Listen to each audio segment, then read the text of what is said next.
Como les venía comentando, acá podemos ver el intercambio de lo que era la foto de marzo 2020, pre-pandemia, ¿no? Y lo que es la foto de marzo 2021, donde podemos ver en la foto que en realidad la mayoría del intercambio se da, siempre la balanza ha sido positiva, ¿no? En, lo, en todo el último año, por una necesidad del Banco Central, que se cuida cada centavo de salida en importación, siempre la balanza ha sido positiva. Si nosotros miramos el 2020 y lo comparamos en sí mismo con lo que ocurría respecto de meses anteriores, hubo una caída muy importante de las exportaciones y una caída todavía mayor en las importaciones, ¿no? Esto es porque ahí todavía se hizo un control mucho mayor a partir de lo que fue el primer trimestre del año pasado. Sí, sí, situación que se mantiene, que hubo más restricciones dentro de salida de dinero del Banco Central. Si nosotros vemos la pantalla 2021, ¿sí? Y observamos todas nuestras exportaciones, que serían las que están de color verde, medio celeste, verde. En definitiva, estamos viendo que todas las salidas de nuestra importación responden a commodities, ¿sí? Y muy pocos bienes que tengan un valor agregado, ¿sí? Mientras que en las importaciones es más surtido, pero la mayoría hay mucho de bienes de capital, por suerte, ¿no? Pero también es un poco más surtido. Igualmente, a valores nominales, creció tanto el movimiento de ingreso y salida en lo que es marzo 2021 de lo que era marzo 2020.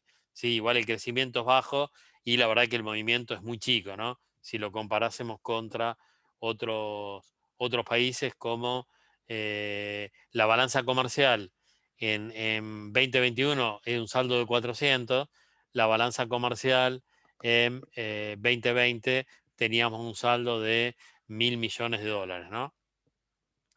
Si bien, si estaríamos mirando la de abril, seguramente es mejor porque hay más liquidación de agro, fundamentalmente, y lo mismo ocurría en mayo.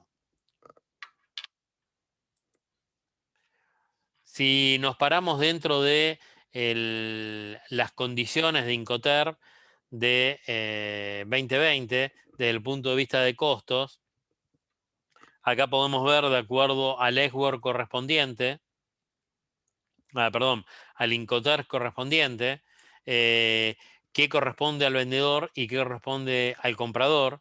Nosotros en importación vamos a estar trabajando fundamentalmente con Ex-Work, con FOB o con CIF. Si bien vamos a tratar CFR y demás, porque ya vamos a ver en instantes que hay determinados valores que se calculan en función a CFR. Cuando lo vemos desde este lugar, la mayoría de los costos van a estar a cargo del comprador, ¿sí? Y en definitiva, vamos a estar viendo que va a formar parte del costo de la importación, ¿sí? Si nosotros quisiéramos ver un comparativo entre lo que pasa en una compra local y en una compra internacional, ¿sí? Y nos quisiéramos interpretar qué hay en el medio. Bueno, en la compra local nosotros decíamos que la factura del proveedor local más todos los costos necesarios hasta que ingresa al almacén de mi materia prima era el costo de compra o el costo de adquisición de un insumo, ¿sí? En el mercado local el recorrido era relativamente corto y en definitiva teníamos la factura del proveedor local, neta de IVA para calcular el costo y teníamos que estar incorporando el flete, el seguro, un agente de compra, algún manipuleo, pero eran muy pocos los cargos que ocurrían a nivel local y desde el momento en que salía la mercadería, lo máximo que puede tardar, si nos vamos, no sé, a un traslado terrestre de Jujuy a Buenos Aires o de la Patagonia a Buenos Aires, lo máximo que podemos tener de traslado puede ser eh, una semana, ¿sí? Como transporte terrestre. Y si lo vemos con los grandes centros urbanos que están todos focalizados fundamentalmente en la gama media del país, ¿sí? Tomando Córdoba, Santa Fe, Rosario, Mendoza, todo lo que es Buenos Aires, digamos ahí la condición de traslado en un flete terrestre es menor a 3 días, ¿sí? Y la mayoría de los casos, como los grandes centros urbanos, mucho más bajo. Cuando pensamos en un mercado internacional, para tomar el costo de adquisición de un insumo que se compra a un proveedor del exterior hasta que llega a nuestro almacén, piensen que vamos a tener un flete, un seguro internacional, que vamos a tener toda una serie de cargos aduaneros, que vamos a tener todos los cargos de puerto, que vamos a tener después todos los costos locales, porque seguramente difícilmente mi empresa esté al lado del puerto de llegada de los bienes, con lo cual la estructura de costos que voy a tener que armar es un recorrido mucho mayor y los costos financieros implícitos van a ser mayores, las cargas fiscales ya vamos a ver que van a ser también mayores y los tiempos de recuperación de esos créditos fiscales también van a ser mayores, con lo cual no es comparable. Si yo quisiera comparar desde el punto de vista de proveedor local versus proveedor internacional y quisiera comparar a ese nivel, realmente me estaría equivocando muchísimo porque tendría que comparar a una instancia de costo de adquisición formado cuando el producto llega a mi almacén de materias primas. Y ese es el momento de comparación. Para lo cual tengo que imaginar todos los costos necesarios hasta llegar a esa situación. Cuando nosotros estamos conceptualmente tratando de armar una importación, hay determinados elementos que son fundamentales y que siempre tengo que prestar atención. Uno es el origen de la importación. Recuerden que el origen de una importación va a estar dada o va a estar avalada por el certificado de origen de esa importación. Y recuerden que de acuerdo, según el origen de la importación, yo puedo tener beneficios aduaneros. Ejemplo, Mercosur, ¿sí? Donde no tengo cargos ni de tasas ni de derechos. Otra situación que tengo que identificar es el régimen de la importación a utilizar. Como regímenes de importación, yo puedo tener una importación definitiva, que va a ser en la gran mayoría de los casos que vamos a tratar y de la mayoría de los casos de lo que ocurre como importación, o una importación temporal. Cuando importamos a través del régimen de importación temporal, quiere decir que esa importación es un bien o lo que fuere, que en definitiva en el corto plazo, lo voy a reexportar. Y acá también tiene particularidades cuando trabaje con una importación temporal. Ya lo vamos a ver la clase próxima, cuáles son esas particularidades desde el punto de vista práctico. Es importante identificar el tipo de bien importar. Si yo estoy importando un bien para consumo, si estoy importando un bien para reventa, un bien o insumo, ¿sí? O si estoy importando un bien de capital, una maquinaria, un equipo que la voy a incorporar al proceso productivo, ¿sí? De acuerdo al tipo de bien, puedo tener beneficios aduaneros y de acuerdo al tipo de bien, tengo muchas particularidades desde el punto de vista fiscal. La condición tributaria del importador, la condición tributaria pueden ser dos, o va a ser un responsable inscripto en todos los impuestos, que es la gran mayoría de los casos, o puede hacer la importación un consumidor final o un monotributista. En este caso, tanto el consumidor final como el monotributista van a tener una diferenciación desde el punto de vista fiscal respecto a un responsable inscripto. En todos los casos, cuando estemos trabajando con importación, lo que vamos a determinar es la erogación financiera final, por un lado, y por otro lado, el costo de esa importación. ¿Qué es lo que va a diferenciar la erogación financiera del costo de la importación? Todos aquellos elementos que intervienen y que no son costos, que fundamentalmente son los cargos fiscales, que en definitiva van a representar un crédito fiscal y no van a formar parte del costo del bien, del insumo, de lo que esté trabajando. Pensando en una estructura de costos, ¿sí? Yo voy a tener el valor FOB, acá podríamos tener un export, ¿no? Ir una instancia anterior y considerando los cargos del flete interno que estarían como parte del costo de mi importación, ¿sí? Pero si estuviese partiendo del FOB, tengo el flete internacional, ahí llego al CFR. Dentro del CFR, acá tengo la primera particularidad, que es el seguro internacional.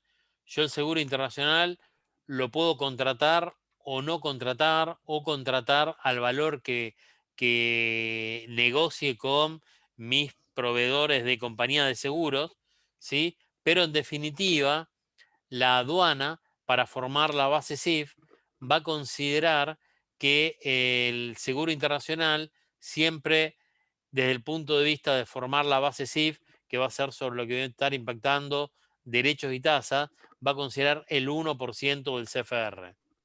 Esto en la mayoría de las planillas prearmadas es algo que está egreseado porque automáticamente se calcula. Lógicamente, como yo después tengo que llegar al costo real, voy a tener que hacer un ajuste de lo que realmente estoy pagando del seguro versus lo que me exige la aduana en el concepto del 1% del CFR. Ese ajuste podrá ser positivo o negativo, según ese 1% que le estoy cargando a la aduana sea superior o inferior a el valor real que yo contraté mi seguro, o si no lo contraté, obviamente tendré que anular la totalidad de ese cargo para el armado del costo. Esto me va a formar la base CIF. Sobre la base CIF voy a estar incorporando derechos y tasas, ¿sí? Recuerden que los derechos pueden ser ad valorem, específicos o mixtos. Cuando es mixto siempre voy a tomar el mayor entre el ad valorem y el específico. El ad valorem es un porcentaje que va a estar en el nomenclador de aduana, ¿sí? Y el específico va a estar dado en función a una unidad de medida. El mixto le caben los dos y de los dos voy a tomar el mayor. Nunca en cuanto al derecho debiera superar el 35% de lo que corresponde como dato de ad valorem, el 35% de la base. No podría cargar por un valor mayor al 35%, y esto es algo que se pone como normativa internacional, ¿sí? Ningún derecho en ningún país del mundo debiera superar el 35%. Después, dentro de las tasas, tenemos la tasa estadística. Después vamos a profundizar mínimamente. Hoy es del 3%, esta tasa estadística. Podemos tener la tasa de comprobación de destino, que normalmente está en el 2%, y podemos llegar a tener una tasa de equiparación de precios. En realidad, esta tasa de equiparación de precios se utiliza cuando existen precios de referencia y el valor por el cual viene la importación dista bastante en la factura original de mi proveedor del valor normal que existe en el mercado. Esto más que nada se controla en las filiales, en las empresas que están vinculadas, ¿no? Ya que ningún proveedor del exterior me va a subfacturar a mí para que yo pague menos impuestos. ¿sí? Se controla muchísimo en las empresas vinculadas o controladas, donde el beneficio lo recibe el mismo grupo económico. Una vez que al CIF le cargo los derechos y la tasa, tengo la base imponible desde el punto de vista fiscal, y a esa base imponible se incorpora el IVA, ¿sí? Que en el general es el 21%, la percepción de IVA, que en el general es el 20%, la percepción de impuesto a las ganancias, que en el general es el 6%, la percepción de ingresos brutos, que en el general es el 2,5%, y los impuestos internos, si corresponden. Tengamos en cuenta que el impuesto interno es un impuesto que se define por producto. Si justamente estoy importando un producto que es pasible de impuesto interno, bueno, se va a cobrar ahí el impuesto interno. Si nosotros sumamos 21 más 20 más 6 más 2,5 en un genérico, ya después vamos a ver todas las particularidades, tengo una carga fiscal del 49,5%. ¿Sí? Si tuviésemos un derecho promedio del 20%, 15%, 17%, más tasas del 3, 5%, en realidad vamos a ver que puedo llegar a tener hasta un 75, 80% de cargos fiscales y aduaneros, y a veces hasta más, ¿no? Si vamos a la máxima, puedo llegar casi al 90% de cargos fiscales y aduaneros, ¿sí? Para que vayan tomando conciencia del impacto financiero. Tanto los cargos aduaneros como los cargos fiscales, yo los tengo que pagar en el momento en que la mercadería llega a puerto, aeropuerto o el destino, ya que si no tengo la plata para poder nacionalizar ese producto, y se nacionaliza justamente una vez que pagué los cargos fiscales y los cargos aduaneros, en realidad va al almacenaje fiscal y es exponencial lo que me cobra el almacenaje fiscal, ¿sí?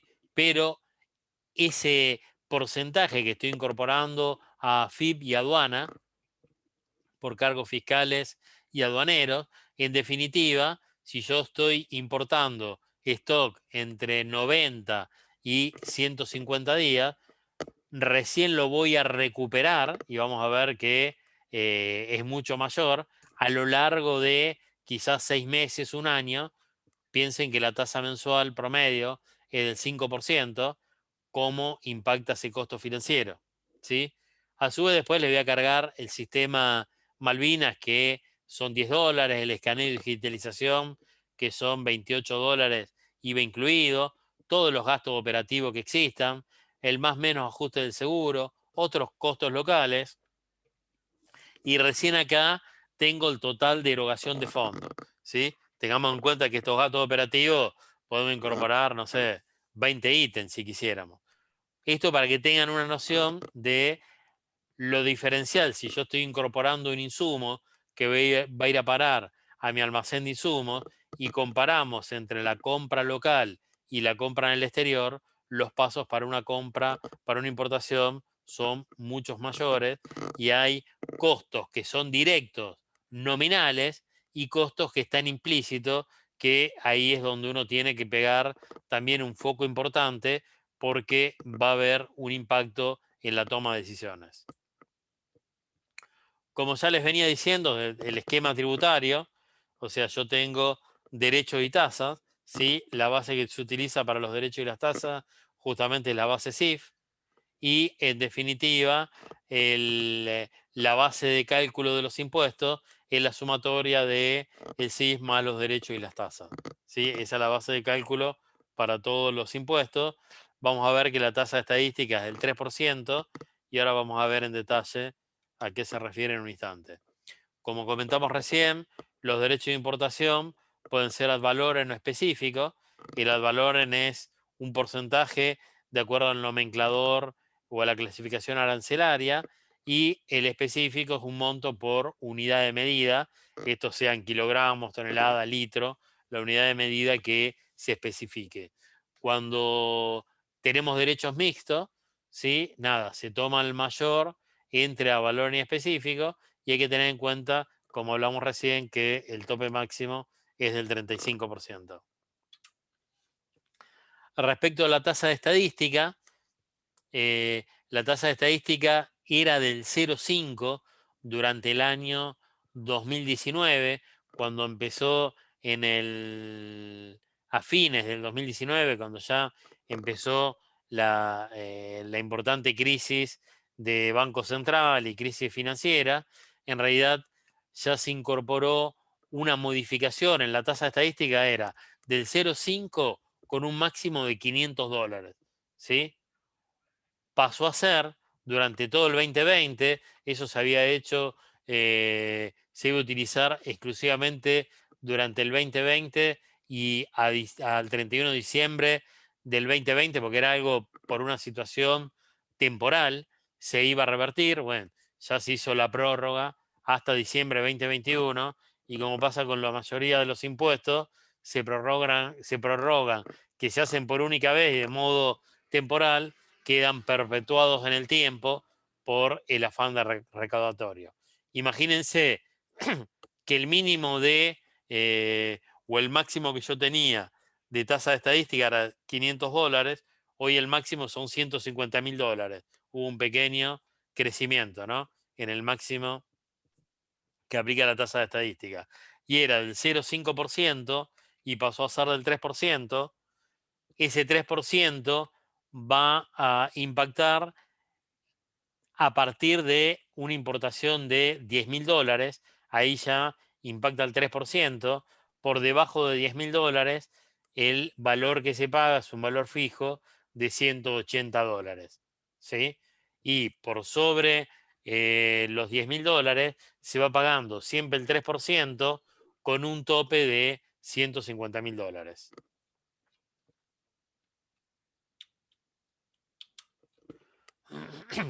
La tasa de estadística, bueno, ahí tienen toda una serie de exenciones.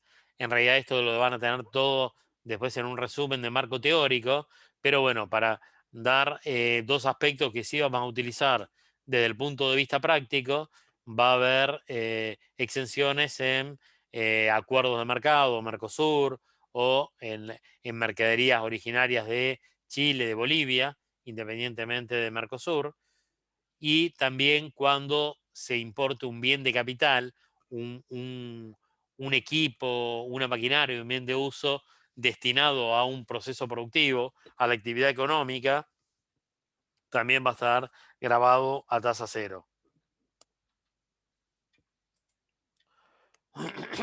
El esquema tributario, como les había dicho hace un ratito, en realidad, salvo particularidades, se aplica el IVA general, que es del 21%, el IVA adicional o percepción de IVA, que es del 20%. Siempre dice salvo excepciones, después vamos a ir viendo particularmente cada una de las excepciones. La percepción de impuestos a la ganancia es del 6% y la percepción de ingresos brutos es del 2,5%. El impuesto interno siempre se paga en la primera etapa del producto, o sea, siempre se paga en la etapa del productor, ¿sí? Por ejemplo, hay impuesto interno en los cigarrillos, en bebidas alcohólicas, ¿sí? En los cigarrillos, bueno, en la producción nacional, quien le cae en cabeza de Mazalín Particulares, Nobleza Picardo, como nombre antiguo, hoy cambiaron los nombres, ¿sí? De estas empresas. Y la importación, como la primera etapa es cuando pasa por aduana, en realidad se impacta, si yo importaría cigarrillos, el impacto del impuesto interno se daría en el momento que estoy cruzando la frontera, en el momento que nacionalizo mi producto. Ahora vamos a ver impuesto por impuesto, cómo se trabaja con cada uno y las distintas particularidades y el impacto del esquema tributario dentro de la importación. ¿Hasta acá alguna duda, chicos? No, profe, vamos bien. Perfecto. Bueno, vamos a comenzar con el IVA. Hacemos un micro resumen de cada impuesto para que lo puedan interpretar mejor, ¿no? Recuerden que el IVA, en realidad, se paga todos los meses, se hace una liquidación mensual del IVA y justamente lo que se paga es la diferencia entre el débito fiscal. Cuando yo vendo, facturo con IVA, eso me genera, cuando se lo cobra a mi cliente, un IVA que es una deuda que yo tengo con la FIP, porque yo se lo cobré a mi cliente, me quedo con la plata y tengo la obligación de esa plata rendírsela a la FIP, ¿sí? Y cuando compro es a la inversa, me genera un crédito fiscal, ¿sí? Un activo. ¿Por qué? Porque yo le pagué a mi proveedor, ¿sí? Y en realidad ese IVA que yo pagué a mi proveedor me genera un derecho contra la FIP.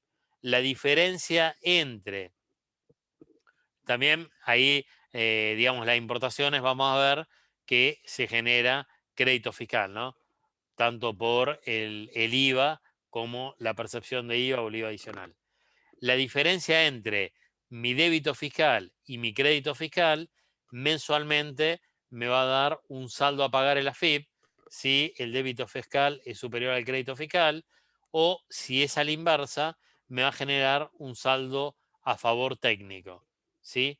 Yo por otro lado tengo retenciones que se van a dar por ventas en el mercado local y voy a tener percepciones en la compra o en la importación. ¿Sí? Estas retenciones o percepciones también son créditos fiscales, ¿sí? Y cuando impactan estas retenciones o percepciones, me puede dar un saldo a pagar o un saldo de libre disponibilidad. Para que entiendan, las retenciones se dan cuando en el momento del pago, ¿sí? En el pago de la factura, y las percepciones se dan en el momento de la facturación, ¿sí? La percepción va a ir si yo hago una compra en el mercado local a un agente de retención o percepción. En el mercado local son agentes de retención o percepción las grandes empresas. Esto es para que la FIP, en lugar de controlar a todo el mercado, hace un control sobre las grandes empresas y, en definitiva, las grandes empresas actúan como agentes recaudatorios y para blanquear el mercado, ¿no? Que todo lo que pasa por las grandes empresas, en definitiva, como se carga un crédito fiscal, después ese crédito se va a ir descargando y es una forma de que las personas facturen y no trabajen en una economía informal sin facturación. Si bien obviamente y lamentablemente hay una economía informal en muchos ámbitos, no así en las grandes empresas, que es lo que en cierta medida mejora la informalidad. En la percepción, vamos a ver ahora que en las importaciones, lo que se llama IVA adicional o percepción de IVA, me impacta en el genérico con un 20%, ¿sí? Pero tengan en cuenta que una compra local, que son muy pocos los agentes de percepción o retención, una compra local tendría un IVA de 21% como IVA general, mientras yo estoy teniendo una importación, voy a tener de IVA el 21 de IVA general más el 20 de percepción de IVA. Entonces ahí estoy comparando un 21% en una compra a un proveedor local versus un 41% de crédito fiscal que a mí me genera una importación, ¿sí? Tengan en cuenta que para yo descargar ese 41% a través de las ventas, como es un cargo muy importante, me va a llevar muchísimo tiempo o seguramente me va a generar un crédito fiscal, ¿sí? Y acá es donde también tengo un impacto financiero por créditos fiscales que me quedan a través del tiempo, y esos créditos fiscales, a su vez, si le incorporamos la variable de la inflación, como a mí esos créditos no se me actualizan, en definitiva me quedan a valor histórico, se me van desvalorizando a través del tiempo y por eso tengo un costo financiero. Cuando yo los aplico, en realidad tuve una pérdida financiera, ¿sí? Por eso es importante, y esos son costos financieros que están implícitos, que a la hora de tomar una decisión los tengo que considerar. Si no estoy tomando una decisión viendo valores nominales, y me estoy equivocando, que tengo un impacto financiero altísimo y lo estoy dejando de considerar. Cuando hablamos de saldo técnico, es que yo lo puedo impactar exclusivamente contra el propio impuesto. Cuando hablamos de saldo de libre disponibilidad, lo puedo impactar tanto contra el propio impuesto como contra otros impuestos.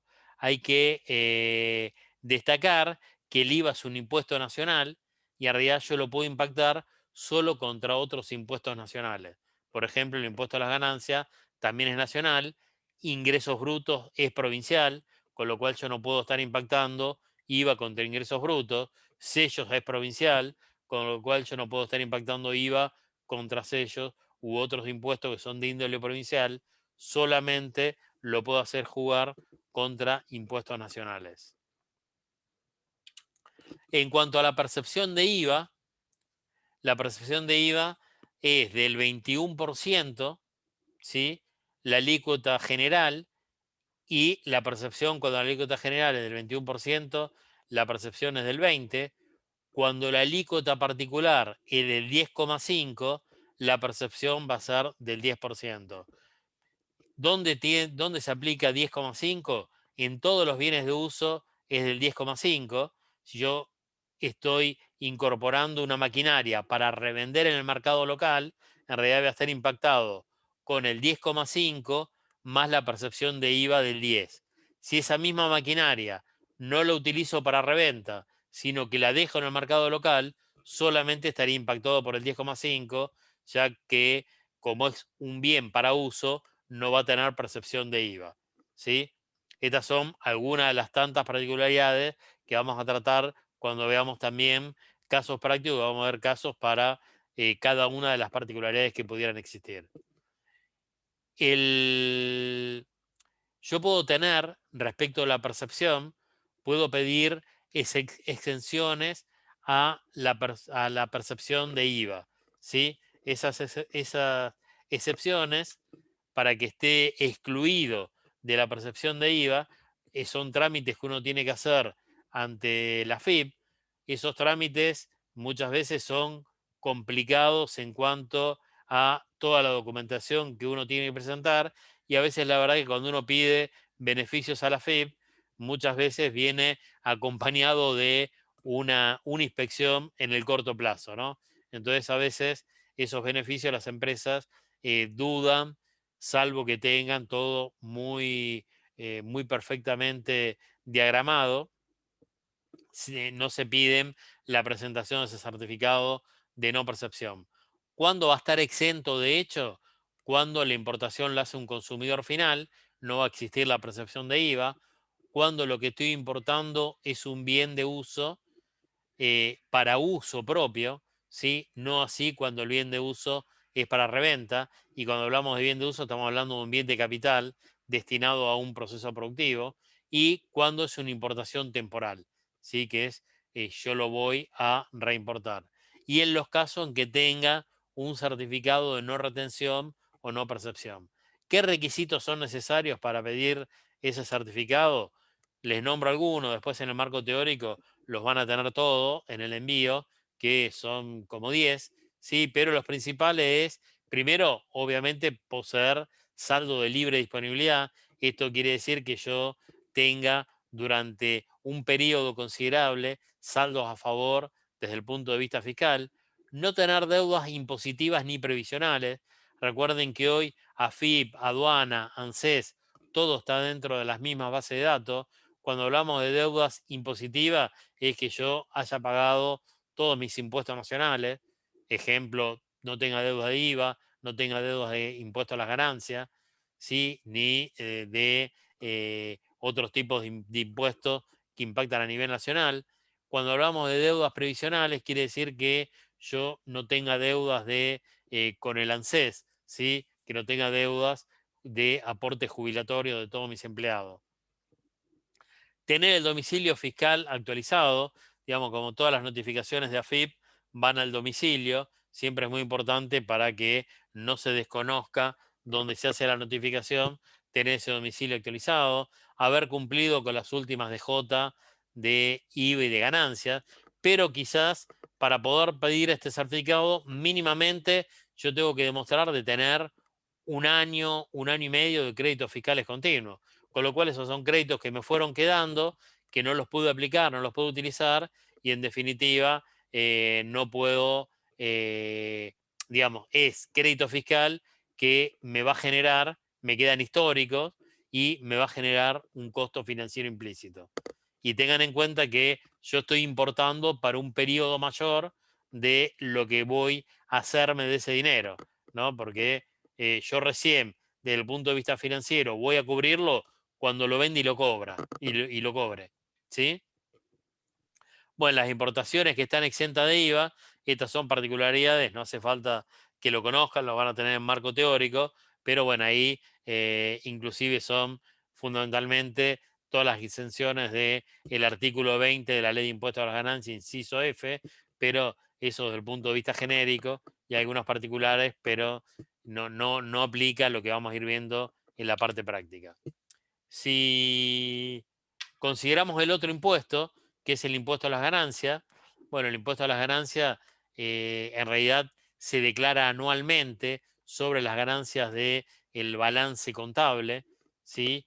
Esta liquidación, supongamos, si el balance cierra el 31 de diciembre, en realidad el impuesto a las ganancias habitualmente se liquida en mayo, aproximadamente por el 20 de mayo, y se paga en el mes de junio. A veces, como ocurre en muchos años, hay alguna postergación para estas liquidaciones por situaciones financieras particulares. Esto se calcula sobre la utilidad contable, se hacen ajustes fiscales, uno tiene que hacer un balance fiscal para ver cuánto se paga de impuestos a las ganancias y de esos ajustes se arma la base imponible y sobre esa base se aplica la alícuota. La alícuota era del 35%, en el 2020 cambió al 30%. Bueno, todavía en todo lo que va a ser el pago de impuestos a las ganancias del 2020 va a ser del 20%.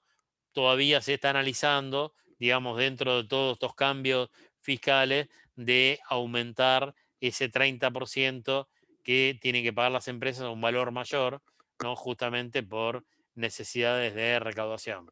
Pero por ahora, habiendo transcurrido el primer trimestre, no ha habido modificaciones. El impuesto a pagar, digamos, a mí, si yo gané dinero, ¿sí? En mi balance contable, le aplico el 30%, me va a dar el impuesto determinado. A ese impuesto le voy a descontar todos los anticipos que tuve, retenciones y percepciones. Acá es donde impacta la percepción que tengo en la importación, y eso me va a dar un saldo a pagar o un saldo a favor.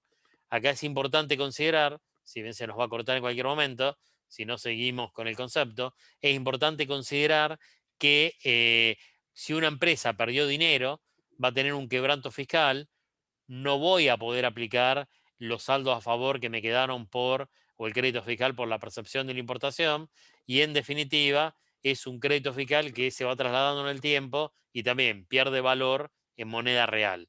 Entonces tengo un costo financiero importante. Eso también lo tienen que considerar. Si este impuesto me da a pagar, bueno, lo estaría aplicando, pero recién al año y medio de haber ocurrido, o en promedio 8 meses, ¿sí? Con lo cual también ahí tengo un costo financiero